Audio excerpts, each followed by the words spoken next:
நம்ம அடுத்ததா தனுசு ராசி பத்தி பார்க்க போறோம். தனுசை பொறுத்த வரைக்கும் காலச்சக்கரத்துக்கு 9ஆம் பாவம் பாக்கியஸ்தானத்தை குறிக்கக்கூடிய ஒரு அமைப்பு.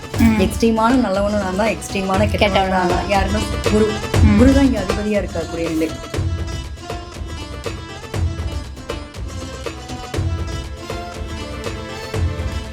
ஒரு ஜோதிடரா உங்களுக்கு அவங்களோட குணாதிசயங்கள் இதுதான்ப்பா தனுசு ராசிக்காரன் அப்படின்னு இருக்கும் இல்லையா? எல்லாமே இருந்தும் எதுவுமே எனக்கு பெருசா இல்லை அப்படிங்கிற ஒரு மனநிலை இவங்ககிட்ட இருக்கும். பொதுவாக இவங்களை பொறுத்த வரைக்கும் இவருடைய பிறக்கக்கூடிய ஒரு ஆண்கள் எப்படி இருப்பான் அப்படின்னா,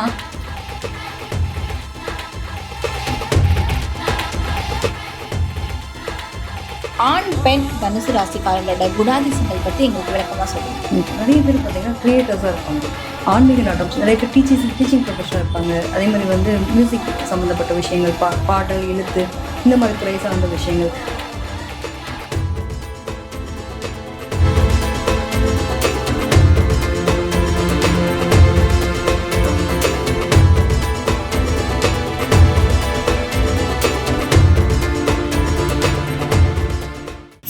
ஆன்மீகம் நேயர்கள் அனைவருக்கும் அன்பார்ந்த வணக்கம். இன்னைக்கு நம்ம கூட பிரபஞ்ச ஞானம் நாடி காதல் ஜோதிடர் ஈஸ்வரி மேம் இணைந்திருக்காங்க. அவங்க கிட்ட நிறைய விஷயங்களுக்கு பதில் கேட்டு தெரிஞ்சுக்கலாம் வாங்க. வணக்கம் மேம். வணக்கம்ப்பா. எப்படி இருக்கீங்க? நல்லா இருக்கேன்டா, நீங்க எப்படி இருக்கீங்க? நான் நல்லா இருக்கேன் மேம். இன்னைக்கு நம்ம எந்த டாபிக் பத்தி பேச போறோம் அப்படின்னா, ஒவ்வொரு ராசிக்காரர்களுக்குமே அவங்களுக்குமே சிறந்த ஒரு குணாதிசயங்கள் அப்படின்னு இருக்கும் இல்லையா? ஆனால் ஒரு ஜோதிடராக நீங்கள் ஒரு பர்சனை பார்த்த உடனே இவங்க இந்த ராசிக்காரங்க தான்ப்பா அப்படின்னு ஐடென்டிஃபை பண்ணுறதுக்கு ஏதாவது ஒரு விஷயம் உங்களுக்கு தெரிஞ்சிருக்கும், எங்களுக்கு தெரியாது. ஸோ நீங்கள் எதை வச்சு ஐடென்டிஃபை பண்ணுவீங்க, அதை பற்றி எங்களுக்கு விளக்கமாக சொல்லுங்கள். நிச்சயமா. பொதுவாகவே ஒருத்தவங்களை பார்த்தோன்னே நம்ம கண்டிப்பாக இவங்க இந்த ராசிக்காரங்களாக இருப்பாங்கன்றதை ஐடென்டிஃபை பண்ணலாம். அதாவது குணாதிசயங்கள், கிரகங்கள் தான் நம்மளை சூழ்ந்திருக்கு. ஸோ கிரகங்களுடைய அமைப்புகள் எப்படி இருக்கோ, நம்மளுடைய ஜாதகத்தில் பார்க்கும்போது எந்த கிரகம் பவராக இருக்கோ அது சார்ந்த விஷயங்கள் மட்டும் அதிகமாக வெளிப்படும். இப்போ எடுத்துட்டோம் அப்படின்னா ஒவ்வொரு ராசிக்கும் ஒரு யூனிக் இருக்கு, ஒவ்வொரு அதிபதிகள் இருப்பாங்க இல்லையா? இப்போ நம்ம ஜாதகத்தில் கிட்டத்தட்ட ஒரு 9 கிரகங்கள் ஆக்குபை பண்ணியிருக்கு. ஸோ இந்த கிரகங்களில் நமக்கு எந்த கிரகம் பவர்ஃபுல்லாக இருக்கோ அது சார்ந்த விஷயங்களை கண்டிப்பாக நம்ம ஃபாலோ பண்ணி தான் ஆகும். எங்கிருந்து தான் நமக்கு இந்த குணம் இருக்குன்னே தெரியாது இல்லையா? ஸோ அந்த மாதிரி சில குணாதிசயங்கள் நம்ம கிட்ட ஒட்டிகிட்டே இருக்கும். நம்ம வேணும்னு நினைச்சாலும் நம்ம அதை விட்டு விலகி வரவே முடியாது. பொதுவாக எடுத்துட்டோம்னா மேசம் அப்படின்னாலே செவ்வாயினுடைய ஆதிக்கம். அப்போ செவ்வாய்னா யாரு? ரொம்ப துடுக்கா இருக்கவங்க அப்படின்ற மாதிரி, அந்த கோபம், வேகம். அதே மாதிரி ரிஷபம் எடுத்துட்டா சுக்கிரன் அதிபதி, மிதுனம் எடுத்துட்டோம்னா புதன் அதிபதி. அப்ப ஒவ்வொருத்தருக்கும் ஒவ்வொரு குணாதிசயம் இருக்கலாம். வேகம், துடிப்புனா உங்களுக்கு செவ்வாய் பாக்குறோம், அழகுன்னு பாத்தீங்கன்னா சுக்கிரன், அறிவுன்னு பாத்தீங்கன்னா நமக்கு புதன்.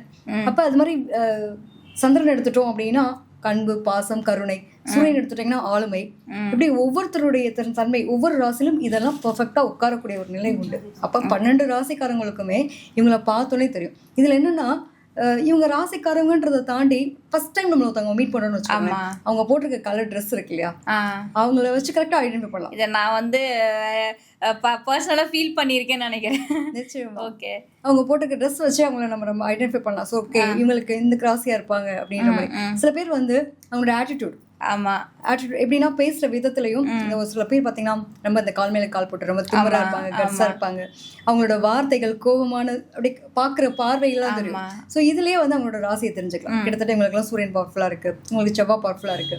சில பேர் கை கால் ஆட்டி ஆட்டி பேசுவாங்க, அவங்களுக்கு பாத்தீங்கன்னா புதன் பவர்ஃபுல்லா இருக்கு அப்படின்ற மாதிரி. ஒரு சில பேர் பார்த்தோம் அப்படின்னா ரொம்ப இளமையாவே இருப்பாங்க, வயசான கூட அவங்களோட இது தெரியாது. அது மாதிரி பாத்தீங்கன்னா பார்த்தோன்னே அழகா முகமே ஒரு வட்டமா இருக்கிறது, ரொம்ப பொலிவா இருக்கிறது, இதெல்லாம் தேஜஸ் ரொம்ப அழகா இருக்குன்னு சொல்லுவாங்க. இப்போ அவங்களுக்கு எல்லாம் சந்திரன் பவர்ஃபுல்லா இருக்கு அப்படின்னு பார்க்கலாம். ஸோ இந்த மாதிரி நிறைய விஷயங்கள். இப்போ சனி எல்லாம் பவர்ஃபுல்லா இருக்குன்னு வச்சுக்கோங்க. அவங்களெல்லாம் பாத்தீங்கன்னா ஒரு வயசான தோற்றம், இல்ல சொல்லுவோம் இல்லையா, இந்த இளம் வயசுலயே முதுமையா இருக்கிறது, அதாவது இளநரைன்னு சொல்லுவோம் இல்லையா, அந்த மாதிரியான விஷயங்கள்லாம் பார்க்கும்போது அவங்களுக்கு அந்த சனியினுடைய ஆதிக்கம் அதிகமா இருக்கும். அவங்களாம் எப்பயுமே கெரியர் ஃபோக்கஸ் பண்ணுவாங்க, எப்பயுமே எதிர்காலத்தை பத்தின சிந்தனைகளோடயே இருப்பாங்க. என்னடா எதையோ பறி கொடுத்த மாதிரியே இருக்கு அப்படின்ற மாதிரி. ஸோ இந்த மாதிரி சில விஷயங்கள், அவங்க போட்டிருக்க ட்ரெஸ், அவங்க பண்ற ஆட்டிடியூடு, இதை வச்சு நிறைய ஐடென்டிஃபை பண்ணலாம். Okay ma'am. இப்போ ஒரு பொதுவாக ஒரு ஜோதிடரை நீங்கள் ஒருத்தரோட குணாதிசயங்கள் இப்படி இருக்கும் அப்படிங்கிறத ஐடென்டிஃபை பண்ணுறதுக்கு சில விஷயங்கள் சொல்லியிருந்தீங்க. இப்போ நம்ம ஒவ்வொரு ராசிக்கும் அப்படின்னு பார்க்கும்போது 12 ராசிக்காரர்களோட குணாதிசயங்கள் எப்படி இருக்கு? ஆண் பெண் 2 பேருக்கும் ஒரே குணாதிசயங்கள் இருக்கா, இல்லை 2 பேருக்கும் மாறுபடுமா? எல்லா ஏஜ் கேட்டகரியிலையும் அதே குணாதிசயங்கள் இருக்குமா, இல்லை மாறுபடுமா? அதை பற்றி நீங்கள் பார்க்க போகிறோம். நம்ம அடுத்ததாக தனுசு ராசி பற்றி பார்க்க போகிறோம். பொதுவாக தனுசு ராசின்னு எடுத்துக்கிட்டாலே அவங்க சுயமரியாதை, அப்புறம் ரொம்ப கௌரவம் பார்ப்பாங்க அப்படின்ற மாதிரி சில விஷயங்கள் இருக்குது. இது இல்லாமல் ஒரு ஜோதிடரா உங்களுக்கு அவங்களோட குணாதிசயங்கள் இதுதான்ப்பா தனுசு ராசிக்காரங்க அப்படின்னு இருக்கும் இல்லையா? ஸோ ஆண் பெண் தனுசு ராசிக்காரங்களோட குணாதிசயங்கள் பத்தி எங்களுக்கு விளக்கமா சொல்லுங்க. நிச்சயமா. தனுசை பொறுத்த வரைக்கும் காலச்சக்கரத்துக்கு 9ஆம் பாவம் பாக்கியஸ்தானத்தை குறிக்கக்கூடிய ஒரு அமைப்பு. எக்ஸ்ட்ரீமான நல்லவனும் நான் தான், எக்ஸ்ட்ரீமான கெட்டவனும் நான் தான். யாருன்னா குரு. குரு தான் இங்க அதிபதியா இருக்கக்கூடிய நிலை. அப்போதான் வந்து தனுசை பொறுத்த வரைக்கும் எப்படின்னா குரு தான் இங்க அதிபன். அப்போ குரு அதிபதியா இருக்கும்போது பாத்தீங்கன்னா சுயமரியாதை, கௌரவம், தான் தனக்கு தன்னுடைய நிலைகள் அப்படிங்கறத முதல் இம்பார்ட்டன்ட் கொடுப்பாங்க. பாக்கியம் அப்படின்னப்போ ஏதோ நல்லா பாக்கியம் பண்ணிட்டு இருப்பாங்கப்பா, அதனால உங்களுக்குலாம் அதெல்லாம் கிடைக்குதுன்னு சொல்லுவோம் இல்லையா? அந்த மாதிரி நல்ல விஷயமும் சரி கெட்டதும் சரி. இவங்களோட 2ஆம் இடமே சனி. எல்லாம் லேட்டா கிடைக்குது என்னத்தங்க அப்படின்ற மாதிரியான ஒரு விரக்தியோட வாழ்வாங்க. எல்லாமே இருந்தும் எதுவுமே எனக்கு பெருசா இல்லை அப்படிங்கிற ஒரு மனநிலை இவங்க கிட்ட இருக்கும். பொதுவா வந்து இவங்களை பொறுத்த வரைக்கும் இதனுடைய பிறக்கக்கூடிய ஒரு ஆண் பிள்ளை எப்படி இருப்பான் அப்படின்னா ரொம்ப பாக்குறதுக்கு தனித்துவமா தெரியும். நல்ல அதாவது ஒரு 10 பேர் போறோம் அப்படின்னா தனித்துவமா இருக்கக்கூடிய ஆளா இருப்பாங்க இந்த பையன் இருப்பான். ட்ரெஸ்ஸிங் சென்ஸ், அழகுல இருந்து அறிவுல இருந்து எல்லாமே தனித்துவமா இருக்கும். திடீர்னு ஒரு பையன் பட்டை போட்டு வந்தானா எப்படி பார்ப்போம்? பழம் மாதிரி இருப்பாரு. நல்ல பக்திமானா இருக்கும். அப்ப அந்த பக்திமான் அப்படின்னு சொல்லும் போதே அவங்க குடும்பத்துல அதனுடைய தன்மைகள் இல்லாம அவங்க போட முடியாது. சில பேருக்கு வந்து பாத்தீங்க அப்படின்னா அவங்களுடைய வம்சாவளியிலேயே வந்து நாமம் போட்டு இருக்குது, பட்டை போட்டு இருக்கு, இந்த மாதிரி சில விஷயங்கள் உண்டு இல்லையா? சோ அவங்களுடைய வழிமுறைகளை அதுக்கு அடுத்தடுத்த ஜென்ரேஷனுக்கு கொண்டு வர்றது அப்படிங்கறதெல்லாம் ஃபாலோ பண்ணுவாங்க. இப்போ நம்ம வீட்டுல வந்து ஒரு டீனேஜ் கிராஸ் பண்ணிட்டாங்க, தாவணி பவுடர் எல்லாம் போடணும் அப்படின்னா இந்த பொண்ணு அதை கண்டிப்பா ஃபாலோ பண்ணும். என்னதான் இருந்தாலும் எங்க வீட்டு ட்ரெடிஷனல் ஃபேமிலிங்க. நான் வந்து மாடர்னா வாழ்ந்துட்டேன். நான் இருக்கிறது அமெரிக்கா, ஆனா என்னோட வீட்டில் வந்து இதுதான் எங்களோட ட்ரெடிஷ்னல். அப்போ என்னத்துக்காகவும் நான் யாருக்கா விட்டு கொடுப்பேன். என்னோட ட்ரெடிஷ்னல் கரெக்டாக அந்த டேனா அந்த டேவுக்கான ஒரு பூஜை புனஸ்காரம் செய்கிறேன் அப்படிங்கிற மாதிரி வளரக்கூடிய தன்மை. குழந்தைலேருந்தே ஆச்சாரமாக வளருவாங்க அப்படின்னு எடுத்துக்கலாம். அது மட்டும் இல்லாமல் இந்த பசங்களை பொறுத்த வரைக்கும் எங்கே போனாலும் இந்த பையனுக்கு இம்பார்ட்டன்ட் கொடுக்கணும்னு எதிர்பார்ப்போம். இதே வந்து ஒரு டீனேஜர் கிராஸ் பண்ணுறான்னு வச்சுக்கோங்களேன், அந்த டைம் பீரியடில் வந்து எனக்கு என்ன தோணுதோ அதை தான் நான் செய்வேன். கோவப்படுவான், கத்துவான், ஆத்திரப்படுவான், வேகமாக இருப்பான், துடிப்பாக இருப்பான். ஆனால் அவன் கரெக்டாக அவனோட காரியத்தை முடிச்சிருவான். முன் வச்ச காலை பின் வைக்கவே மாட்டான், எக்காரணத்தை கொண்டும் அப்படின்ற மாதிரியான ஒரு பிடிவாத குணம் ஜாஸ்தி இருக்கும். அதில் வந்து கரெக்டாக ஹேண்டில் பண்ணுவாங்க. சில டைம்ஸ் பார்த்தீங்கன்னா அந்த ஓவர் திங்கிங்னு வாங்க இல்லையா, இவங்களுக்கு அந்த ஓவர் திங்கிங் ரொம்ப ஜாஸ்தி இருக்கும். எனக்கு பிடிச்சதை நான் செய்வேன், அதுக்கு யாரும் தடையாக இருக்கக்கூடாது. ஆனால் அதே சமயத்தில் வந்து நான் போட பார்த்துற இட்ட தப்பா தன்னைத்தானே குழப்பிக்கிறது அந்த கேள்வி இருக்கும். நிறைய பேர் பார்த்தீங்கன்னா கிரியேட்டர்ஸாக இருப்பாங்க, ஆன்மீக நாட்டம், நிறைய பேர் டீச்சிங் ப்ரொஃபஷனல் இருப்பாங்க. அதே மாதிரி வந்து மியூசிக் சம்மந்தப்பட்ட விஷயங்கள், பாடல், எழுத்து, இந்த மாதிரி துறை சார்ந்த விஷயங்கள். நிறைய பேருக்கு வந்து மீடியா ரிலேட்டடான விஷயங்கள் நிறைய வாய்ப்புகள் கிடைக்கும். இவங்களுடைய படிப்புக்கும் இவங்களுடைய வேலைக்கும் சம்மந்தம். பகல் டைம்லலாம் காலேஜ் ப்ரொஃபஸராக இருக்கேங்க. ஈவினிங் டைம் பார்த்தீங்க அப்படின்னா எனக்கு ரொம்ப பிடிச்ச இந்த சோஷியல் மீடியா இது மாதிரியான விஷயங்கள் ஹேண்டில் பண்ணிட்டு இருக்கேன், எனக்கு அது ரொம்ப பிடிக்கும் அப்படின்ற மாதிரி வேலை பார்க்குறது. ஸோ இந்த மாதிரி தன்னுடைய நிலைகளை எப்பவுமே பிஸியாக வச்சுக்கணும்னு நினைக்கக்கூடிய நபர்கள். இவங்களை பொறுத்த வரைக்கும் இயங்கிக்கிட்டே இருக்கணும். ஆனால் வந்து சுயமரியாதை, கௌரவம் ரொம்ப முக்கியம். ஒரு குழந்தைகிட்ட கூட ஒரு அட்வைஸ், அதாவது ஒரு விஷயம் நல்ல விஷயம் யாராவது சொல்கிறாங்கன்னா அக்செப்ட் பண்ணிப்பாங்க.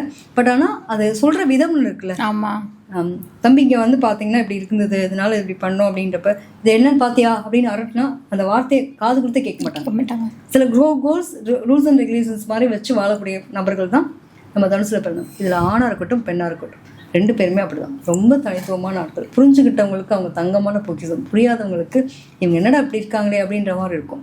எக்ஸ்ட்ரீமான நல்லவங்க. ஃபர்ஸ்ட் நான் யாரு, எனக்கான நிலை என்ன, தனக்கு போக தான் தானமும் தரணும் சொல்ல முடியா, அந்த மாதிரி தன்னுடைய நிலை, தன்னுடைய சந்தோஷம், அதுக்கப்புறம் மற்றவங்களை பற்றி யோசிக்கிறேன் அப்படின்ற நிலையில வாழக்கூடிய நபர்கள் தான். நிறைய பேருக்கு வந்து நிறைய அடுத்தவங்களுக்காகவே நான் வாழ்றேன், என் வாழ்க்கையை நான் வாழ்றேன்னா எனக்கே தெரியல அப்படிங்கிற மாதிரி இருக்கும். எங்கள் அம்மா அப்பாவுக்காக நான் புகழ் சேர்க்கணும், பேர் நல்ல பெயராக வாங்கி கொடுக்கணுன்றதுக்காக என்னோட வாழ்க்கையை நான் நிறைய தியாகம் பண்ணியிருக்கேன். ஆணாக இருக்கட்டும் பெண்ணாக இருக்கும், இன்ன வரைக்கும் தியாகம் பண்ணியிருக்கேன். பட் அது என்னுடைய வேலைகள் யாருமே புரிஞ்சுக்கணுன்ற என்னோட ஒய்ஃப்காக சர்வே பண்ணி வாழ்ந்துட்டு இருக்கேன். ஆனால் அவங்க உதாசனப்படுத்துறாங்க, என்னை வந்து பொருட்படுத்தவே இல்லை. எனக்கான நிலை மற்றவங்களாம் என்னை பார்த்து கையெழுத்து கும்பிட்றாங்க.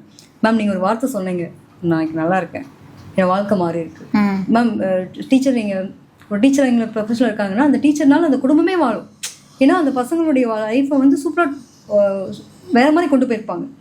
அந்த குடும்பத்தில் வந்து கடமைப்பட்டிருப்பாங்க, பெருசாக முடியாத செய்யணும், வீட்டில் இருக்க உதாசனமே இதெல்லாம் ஒரு ஆளா அப்படிங்கிற மாதிரி எப்படி இருக்கும். இந்த நிலை வெளியில பார்க்கறதுக்கு சாமியாகவும் வீட்டில் இருக்கிறதுக்கு ஒரு பொருட்டாவே இல்லாத மாதிரியான ஒரு நிலைகள் நிறைய பேருக்கு இருக்கும். அதே மாதிரி லேட்டாக தான் லைஃப்ல வந்து எல்லாத்தையும் அனுபவப்பட்டதுக்கு அப்புறம் தான் இதை முன்னாடியே யோசிக்காம விட்டமே அப்படிங்கிற தன்மையெல்லாம் லேட்டாக ரிலீஸ் பண்ணக்கூடிய தன்மை இவங்களுக்கு இருக்கும். Okay ma'am. இன்னைக்கு வந்து தனுசு ராசிக்காரர்களோட ஆண், பெண் 2 பேரோட குணாதிசயங்கள் எப்படி இருக்கும் அப்படிங்கிறத பத்தி மேம் வந்து இன்னைக்கு டீட்டெயிலா சொன்னாங்க.